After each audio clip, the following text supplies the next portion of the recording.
Assalamualaikum warahmatullahi wabarakatuh. Shalom, salam sejahtera bagi kita sekalian.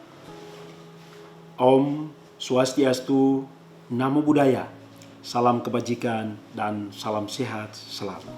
Pada kesempatan yang baik ini, tentu saya selaku Kepala Kantor Wilayah Kementerian Agama Provinsi Papua menyampaikan surat edaran Menteri Agama Republik Indonesia nomor 17 tahun 2021 tentang peniadaan sementara peribadatan di tempat ibadah, malam takbiran, sholat Idul Adha, dan petunjuk teknis pelaksanaan kurban tahun 1442 Hijriah 2021 Masehi di wilayah pemberlakuan pembatasan kegiatan masyarakat PPKM darurat.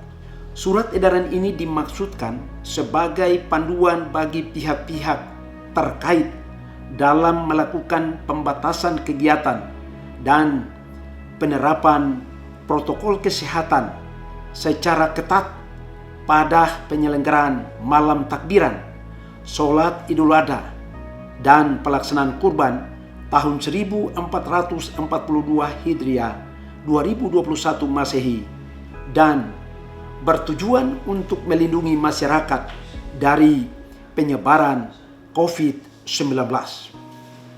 Surat edaran ini meliputi berbagai kegiatan ibadah sesuai dengan syariah dalam penyelenggaraan malam takbiran, sholat Idul Adha, dan pelaksanaan kurban tahun 1442 Hijriah 2021 Masehi.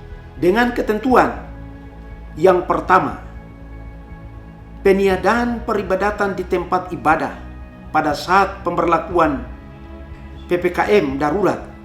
Peribadatan di tempat ibadah dalam hal ini masjid, musola, tapi juga gereja, pura, wihara, dan kelenteng, serta tempat umum lainnya yang difungsikan sebagai tempat ibadah yang dikelola masyarakat, pemerintah maupun perusahaan, ditiadakan sementara dan kegiatan peribadatan dilakukan di rumah masing-masing.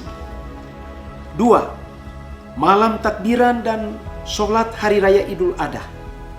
Penyelenggaraan malam takbiran di masjid, musola, takbiran keliling, baik dengan arak-arakan, berjalan kaki, maupun dengan arak-arakan kendaraan, dan sholat Hari Raya Idul Adha 1442 Hijriah 2021 Masehi di masjid, musola yang dikelola masyarakat, instansi pemerintah, perusahaan, atau tempat umum lainnya ditiadakan di seluruh kabupaten kota dengan level asesmen 3 dan 4 yang diterapkan pemberlakuan pembatasan kegiatan masyarakat PPKM darurat. 3. Pelaksanaan kurban. Pelaksanaan kurban wajib memenuhi ketentuan. Yang pertama atau A, penyembelihan hewan kurban dilaksanakan sesuai dengan syariat Islam, termasuk kriteria hewan yang disembelih. B, penyembelihan hewan kurban berlangsung dalam waktu 3 hari, yakni pada tanggal 11, 12, dan 13 Zulhijjah untuk menghindari kerumunan di lokasi pelaksanaan kurban. C. Pemotongan hewan kurban dilakukan di rumah pemotongan hewan ruminasia atau RPHR. D.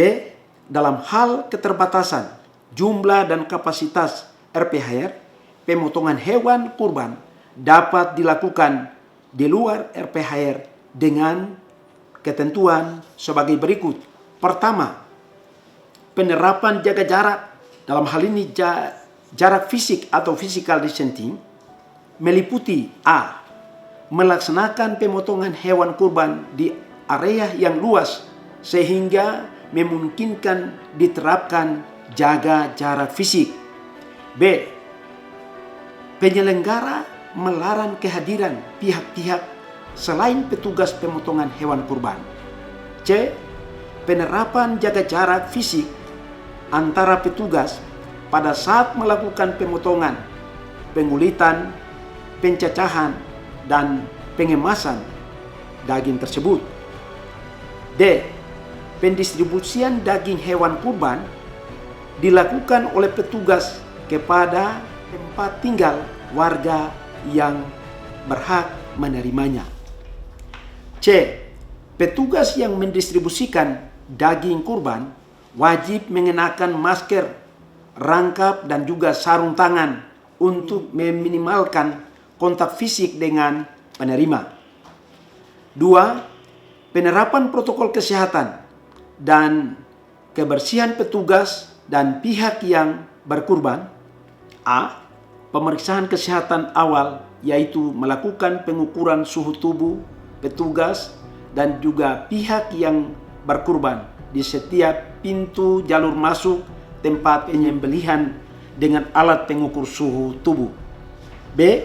Petugas yang menangani penyembelihan, pengulitan, pencacahan daging atau tulang, serta jeroan haruslah dibedakan. C.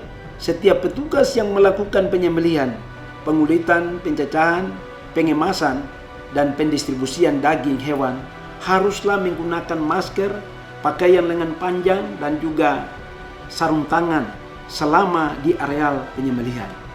D. Penyelenggara hendaklah selalu mengedukasi para petugas agar tidak menyentuh mata, hidung, mulut, dan juga telinga, serta sering mencuci tangan dengan sabun atau juga hand sanitizer. C. Petugas menghindari berjabat tangan atau kontak langsung, serta memperhatikan etika batuk atau bersin atau meludah. F. Petugas yang berada di areal penyembelihan haruslah segera membersihkan diri, mandi sebelum bertemu anggota keluarga. 3. Penerapan kebersihan alat. A. Melakukan pembersihan dan juga disinfeksi seluruh peralatan sebelum dan sesudah digunakan, serta membersihkan areal dan juga peralatan setelah seluruh prosesi penyembelihan selesai dilaksanakan. B. Menerapkan sistem satu orang satu alat. Jika pada kondisi tertentu seorang petugas haruslah menggunakan alat lain, maka harus dilakukan disinfeksi sebelum digunakan. Teknis pengawasan dan monitoring. Yang pertama, Kepala Kantor Urusan Agama KUA, penghulu dan penyuluh agama KUA melakukan pengawasan terhadap penyelenggaraan malam takbiran, sholat Idul Adha, dan pelaksanaan kurban. 2. Kepala Kantor Urusan Agama KUA, penghulu dan juga penyuluh agama KUA dalam melaksanakan pengawasan dibekali dengan lembar pemeriksaan atau checklist yang haruslah diisi lembar pemeriksaan terlampir. 3. Lembar pemeriksaan diisi dan ditandatangani oleh petugas pengawas dan monitoring maksimal 3 hari sebelum masuk 10 Zulhijjah 1442 Hijriah. 4. Lembar pemeriksaan yang telah diisi dan ditandatangani oleh petugas pengawasan dan juga monitoring menjadi dasar pertimbangan penetapan penyelenggaraan malam takbiran, Idul Adha, dan pelaksanaan kurban. 5. Kepala Kantor Urusan Agama KUA atau penghulu dan juga penyuluh agama KUA yang menemukan potensi pelanggaran dan atau pelanggaran ketentuan dalam surat edaran ini wajib berkoordinasi dengan pimpinannya, pemerintah daerah, Satuan Tugas Penanganan COVID-19, dan aparat keamanan. Penutup, demikian untuk menjadi perhatian dan dilaksanakan sebagaimana mestinya.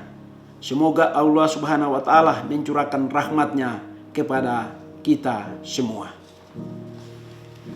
Wassalamualaikum warahmatullahi wabarakatuh. Shalom dan salam sejahtera bagi kita sekalian. Om Santi Santi Santi Om. Sadu Sadu. Salam kebajikan dan salam sehat selalu.